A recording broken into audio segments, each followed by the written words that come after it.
Hello everyone, Penguin Sal here again, and today we will be talking about one of the most popular genres in indie gaming currently, a genre that seems to have more releases than any other genre in the current landscape, likely due to their relative ease to design and create content for. As you may have guessed, I am referring to bullet heavens / wave survival genre games, made popular by the inexpensive father of the modern genre, Vampire Survivors, and popularized further by games such as 20 Minutes Till Dawn and Brotato.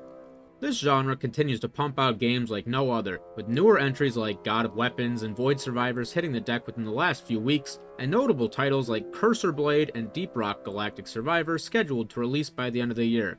If you're a fan of this genre like I am, then you're in for a treat with all the games that seem to come out weekly at this point, and with their usual low price point being between $1.99 and $7.99, they never seem to break the bank. But that got me wondering, are there too many of these games being released? It is unlikely that with new titles coming out every single week, it seems, that each of these games would have something fun and unique to offer players. This led me to ponder what exactly it is about these games that works, and has made them appear to cling on as a genre, at least in the current gaming world we live in. So today we're going to talk about what I think works in these games, and what really does not stick for me. Now let me preface this by saying I am not rating these games, or even talking about which games in the genre are good and which ones aren't. I am purely talking about components in the genre as a whole that draw me in, and using specific game examples to back up my points. As someone who has played a lot of these games and continues to find new ones, seemingly daily, I've developed a lot of opinions on these games and the genre itself. I would like to share my thoughts on the good, bad, and ugly of the modern day bullet heaven. The first topic I would like to discuss about bullet heavens is difficulty. Now, I view difficulty as an extremely subjective concept, so it may be easy to disagree with my views on this assessment, so feel free to yell at me in the comments if I say something stupid. Bullet heavens are not all created equal in terms of their difficulty, and many have a lot of options and modifiers to increase the challenge for experienced players, and as a whole, I do not believe that this is the most difficult genre out there, but there are certain things that these games can incorporate to help less experienced players enjoy themselves. Some of the topics that affect difficulty, like meta progression, scaling, and enemy designs, will be covered in more detail in their own sections of the video, but I figured difficulty would be a good starting point for discussion, because I believe it's one of the topics that can either engross or ostracize players early on. While most of these games start easy, with just a few low health monsters to conquer initially, there are a few that take steps towards making the game feel more difficult early on. In Nomad Survival, your basic attack as the first character, the adventurer, feels practically worthless because it does not kill even the most basic enemies in a single hit. In Disfigure, the early enemies are not very challenging, but because the player's field of vision is small, even the simplest enemy can feel more threatening if you cannot see them.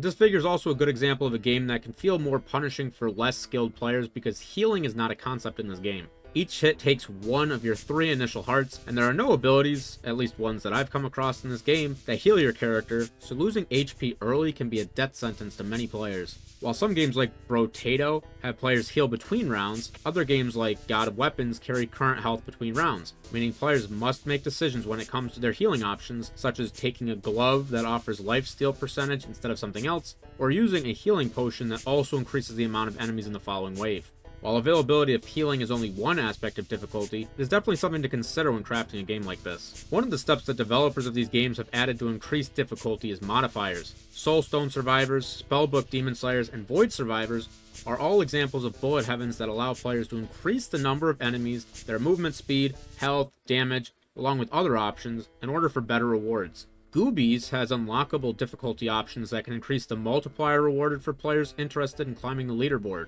Players that want a heightened challenge can accept these modifications, and players that want a normal amount of risk can just ignore them, leaving the choice solely up to the players. Some of these games have unique takes on monitoring difficulty level as well. Halls of Torment has an unlockable agony mode that players can opt into that scales enemies up or down depending on how well a player is performing in a given run.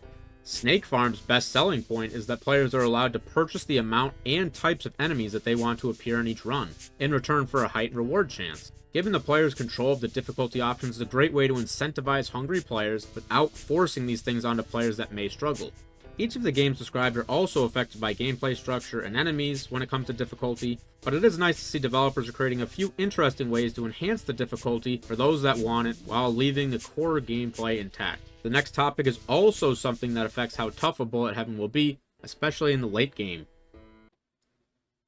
In almost every one of these games, when a player defeats an enemy, they have a chance to drop an experience gem, a coin, a heart, whatever the weird circle thing is in Disfigure, and when a player collects a certain amount of these items, they level up. This is where a bulk of the core gameplay decisions come into play during a Bullet Heaven run. Players are usually given between 3 and 5 options to choose from that are either passive stat buffs such as base damage, attack speed, range, movement speed, and health regeneration, or they are given an option for an ability or something that changes the way a player will approach the game moving forward, such as a new area of effect ability, like the Radiation and Disfigure, an increased number of dashes or dash effects like the ones in Bounty of 1, or a summon to pair up with in 20 minutes till dawn. Players must decide what type of build they are going for in their run, and consider if critical chance or movement speed is more advantageous for them based around their current weapons and special attacks. By leveling up, players become stronger, which may allow them to handle larger waves of enemies and newer elite enemies with large health pools quicker than they were able to previously. And much of the joy in these games comes from the wide array of content that can be chosen from on these level up screens and treasure rewards, allowing for players to potentially experience something new every time they play through a run. However, not all of these games are created equal when it comes to selecting stat buffs and attempting to outscale enemies in the late stages of the game, but we'll discuss scaling a bit later.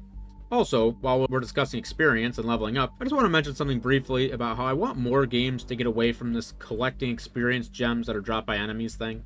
While I see a small amount of benefit towards giving the player something to move towards on the map, some of these games have way too many enemies to effectively maneuver through to collect these gems, especially if your build's not inherently strong enough to plow through enemies. This makes it harder to level up an already weak build if you cannot easily get through the enemies to collect the items with which to level up. While games such as Vampire Survivors and Halls of Torment have possible drops that collect all the dropped experience items for you, and Bounty of 1 has this brilliant reward option of a little invulnerable minion who runs around and collects these things for you, it still seems like it would be beneficial to come up with a different level up system. The only one of these games that I've seen do something differently is Blood Dome Classic, that immediately gives you money when you kill an enemy, which gives you an increased level at certain thresholds. I'd love to hear ideas down in the comments about different options for gaining experience besides collectible gems that enemies drop on death.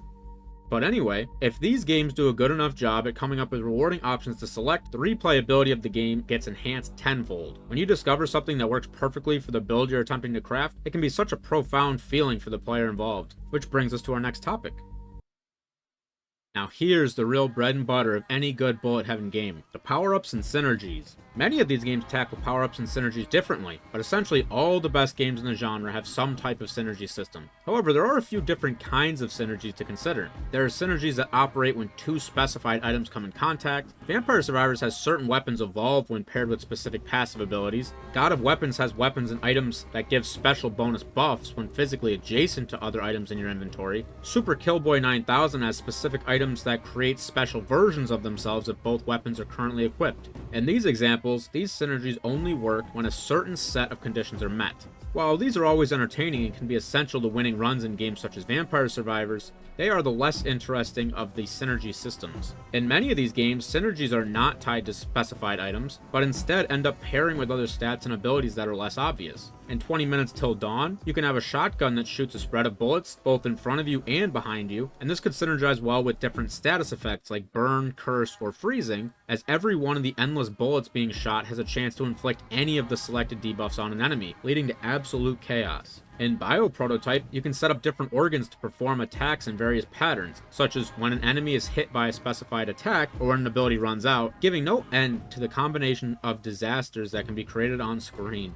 In Disfigure, you can have projectiles branch off of enemies whenever they are killed by an attack, so when you kill an enemy with a lightning attack, it emits more lightning attacks, making true devastation rain down on your oppressors. When players discover cool combinations of skills that they were not expecting to find when they started their run, this entices players to continue playing and exploring, to see what new overpowered combination they can discover. But sometimes even the most seemingly overpowered build falls short, often leaving a player to wonder what comes next. If that decidedly broken combination of skills is not enough to advance to the end of a run, what could I possibly do better? Which leads us to our next topic, which some people view as controversial. Now, for those of you who are unaware of what meta progression means, let me explain it for you real quick. Essentially, meta progression is any form of progress that can be made to a player outside of a run to help them be better equipped for their next playthrough. Meta progression comes in many forms, and people are often split as to what actually constitutes progress. Do unlockable characters and weapons constitute progress if the game is otherwise unchanged? if a new character is not inherently better than the last, will the player actually do better in the subsequent attempt? And I'm here to tell you, I have no idea. It's not really up to me to decide what officially counts as meta progression, but I will say that there are some concrete versions of progress that appear in quite a few of these games. Vampire Survivors, 20 Minutes Till Dawn, Goobies, and God of Weapons all have flat stat upgrades that can be purchased with different resources outside of each run. These include things such as more starting health, damage, movement speed, experience gain, better item rarity, etc. Soulstone Survivors and Void Survivors have different runes that can be unlocked and equipped between runs that could give players effects like less damage taken, more available dashes, and better quality of drops. Brotato has strong items that can be discovered that will become available in future runs. Many of these games offer something in the way of unlocks to make a player feel better about their next run. Now, some players are opposed to meta progression, as they believe this hinders players from completing these games without some level of help, which is to say that a player is better if they beat Vampire Survivors without any buffs, compared to the player that beat it for the first time because they purchased a cooldown upgrade from the meta progression screen between runs. I think many of these games benefit from having different levels of meta progression, because at the end of the day these games are supposed to be fun, so turning away players who are not initially skilled enough to complete them is pretty lame. And besides, most of these games have higher difficulty options and modifiers for players that want a higher level of challenge, like we discussed earlier in this video.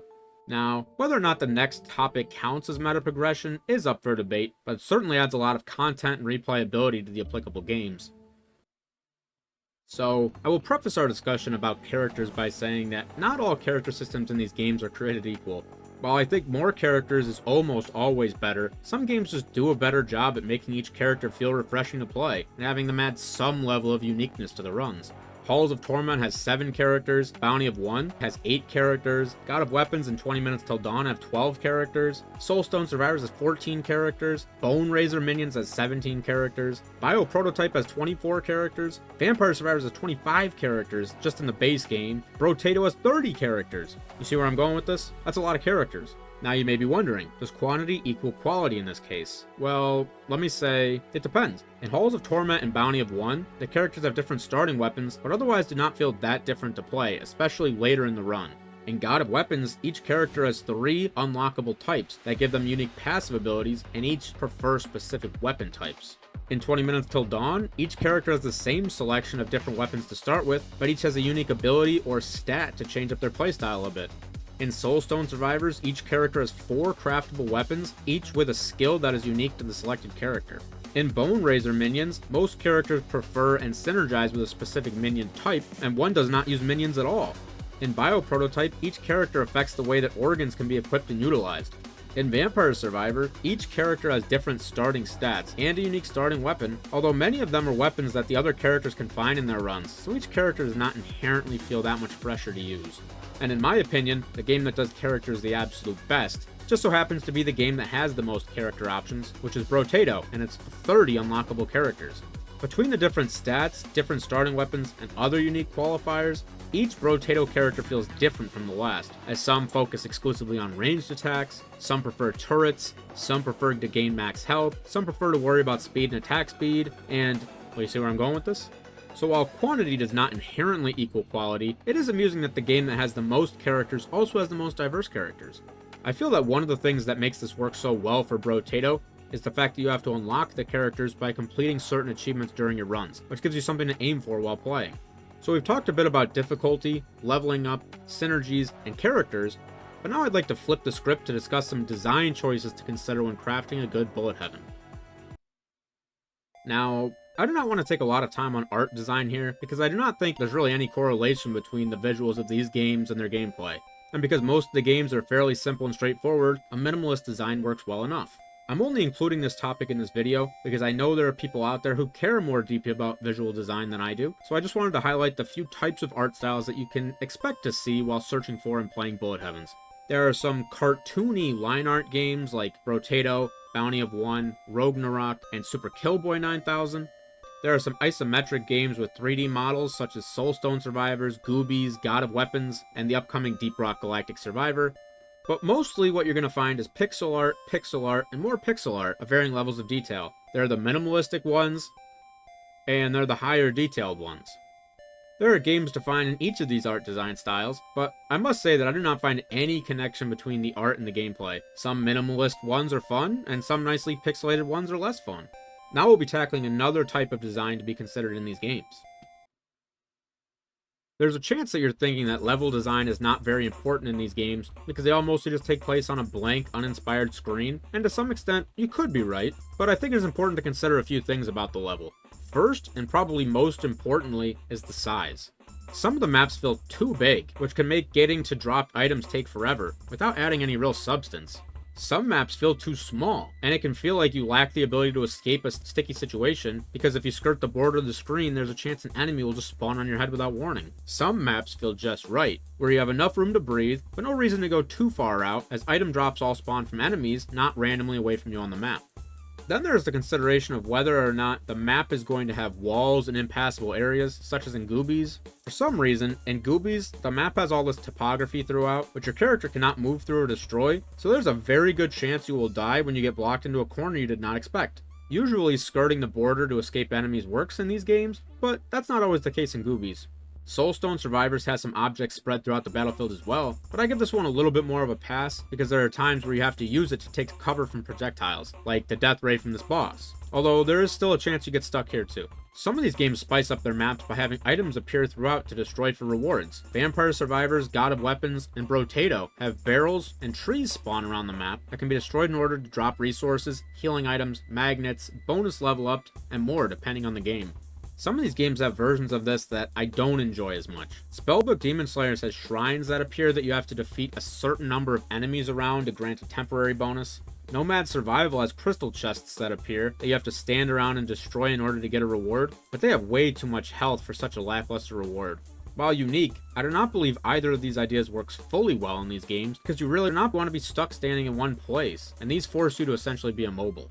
While it may seem like you can just throw one of these games on a small blank map, and some of these games do, there can be more to designing levels than that. Now comes one of the more important design considerations for a good bullet heaven. In these bullet heaven wave survival games, most of the gameplay comes from defeating large waves of enemies, especially when heavily powered up with masterful synergies, but is it really as simple as that? I would say yes and no. That is the bulk of the gameplay, and where a lot of the enjoyment comes from. But there are some further design concepts that trickle into the creation of many of the on-screen enemies. While these games can feel at their best when you're just plowing through waves of weak enemies, there are many times when that's not exactly the gameplay that's being experienced. Some of these games mostly just add more enemies that either have larger health pools or increase movement speed, so games have gone on to create more advanced and sometimes more frustrating enemies to contend with. Snake Farm brilliantly allows players to choose which enemies they will face in a run, so if your build is more ranged and less at risk of being hindered by enemy projectiles, you can decide on enemies that spawn wave attacks and fireballs. But if you're a glass cannon that piles on damage up close, you can choose the Loot Snake with a significant health pool to conquer instead. Some of these games created some unique and seemingly fair enemy types, such as in Bounty of One, where any enemy that has a special attack such as a fireball, dynamite, or a charging rampage attack has a very obvious tell accompanied by a red indicator of where the attack will land, allowing players to maneuver around the attack with relative ease. In Disfigure, many enemies have projectile attacks, either actively or on death, but they are clearly visible on screen as a bright green that contrasts the normal black and white hues of the game. A few of these games, however, designed an enemy type that is more so just frustrating to contend against. In Brotato, it is hard to give a lot of attention to both the pursuing enemies and the onslaught of fireballs, and 95% of my failed Brotato runs have been due to attempting and failing to dodge these projectiles. In Void Survivors, most of the enemies are relatively straightforward, except when they spawn on top of you when you're on the edge of the screen, but one in particular eats up most of my health, namely the flaming skulls that explode. Especially in the harder difficulty, it becomes difficult to dodge the piercing birds in Super Kill-boi 9000. I understand the need for more challenging enemies than just your normal increased health and defense, which I don't love either, but projectiles can be difficult to maneuver around, especially in a game like Brotato where the map is small and the player doesn't have a dodge roll. I'm always interested in seeing what types of enemies will be incorporated into each new bullet heaven that gets released. Let me know down in the comments if you have any enemy types that you think have enhanced these games, or ones that you think are more just frustrating to deal with. Vampire Survivors, Bioprototype, Goobies, and 20 Minutes Till Dawn are just a few examples of bullet heavens that also incorporate an elite enemy system. Oftentimes, elites are just stronger and more tanky, but the rewards for dealing with them is well worth it. In Vampire Survivors, defeated elites drop treasure chests that have a chance to give players 1, 3, or 5 rewards, as well as evolve their equipment if applicable. In Bioprototype, these enemies drop loot in the form of organs to equip. In Goobies, elite enemies drop roulette wheels that give players a potentially massive stat upgrade. And in 20 Minutes Till Dawn, defeating elites gives players a character-specific passive buff. Designing elite enemies to be defeated and offering the players intriguing rewards for besting them is a large part of what's been making Bullet Heaven so successful. There are seemingly a few different ways to make interesting and engaging boss fights in these types of games.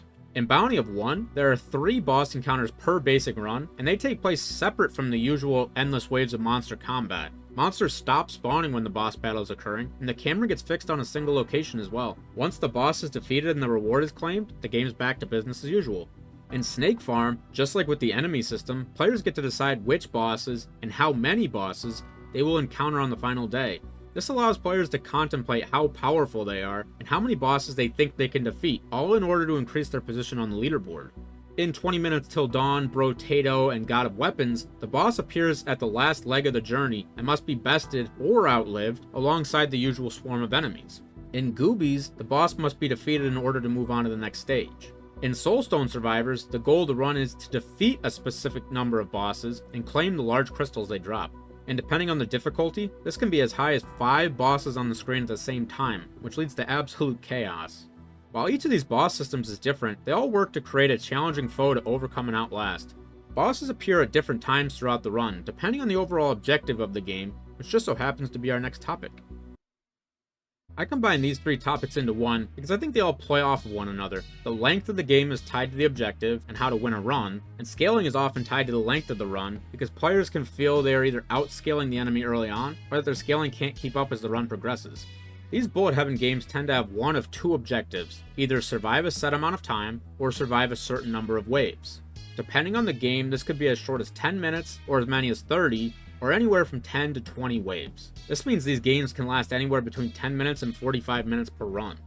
I would say that in my experience, none of these games ever feels too short, but some of them do feel a bit too long as they progress.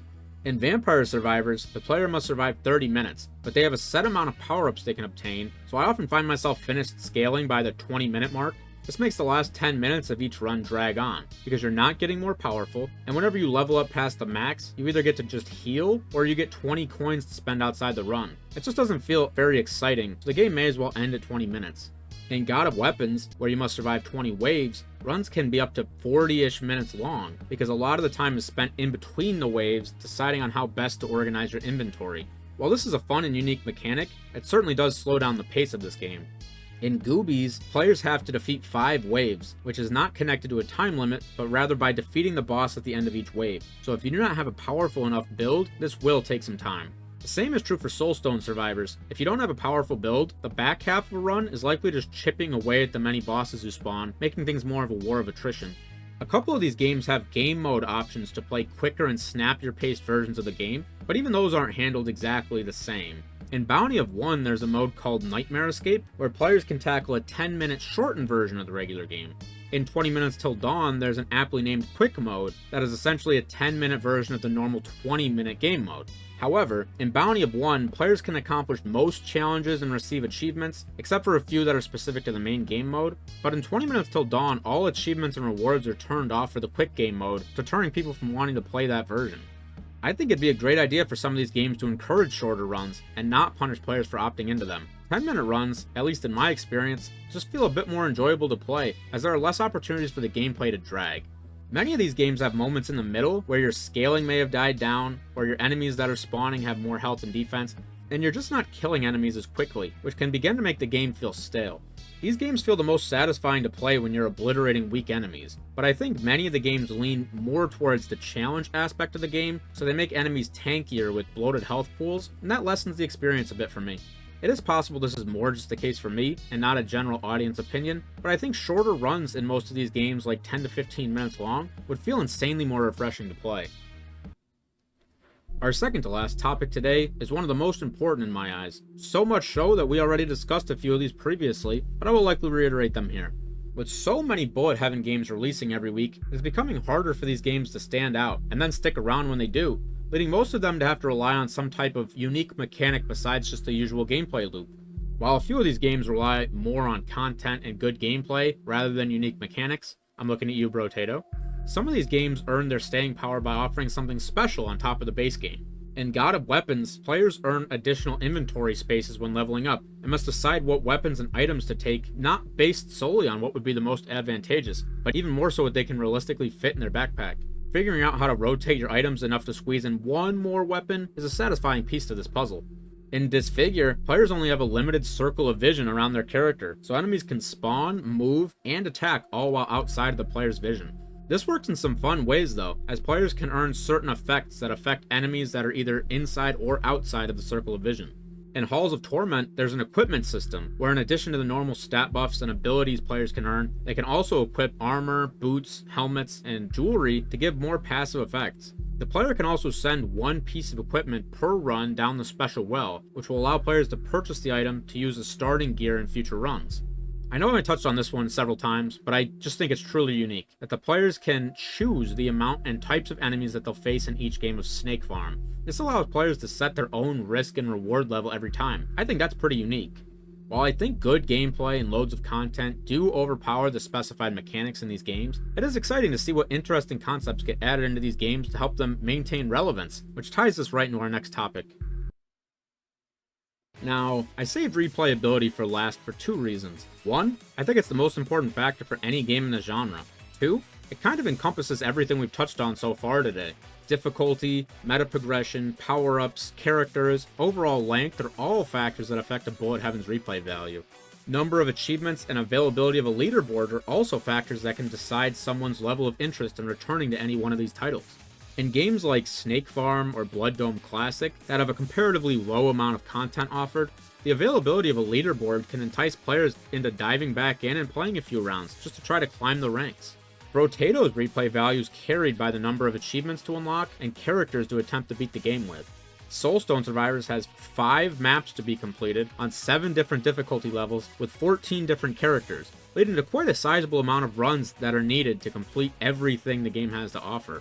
20 Minutes Till Dawn, God of Weapons, Bone Razor Minions, and Bio Prototype all have double-digit characters to unlock, as well as weapons, meta progression, maps, and cosmetics to be unlocked depending on the game. When considering all of these factors, many of the games in this genre that have been able to stand the test of time, spanning really the last year or two essentially, have been games that have a good amount of replayability. If you're aspiring to create the next great Bullet Heaven wave survival game, these are many of the topics to consider when crafting your masterpiece.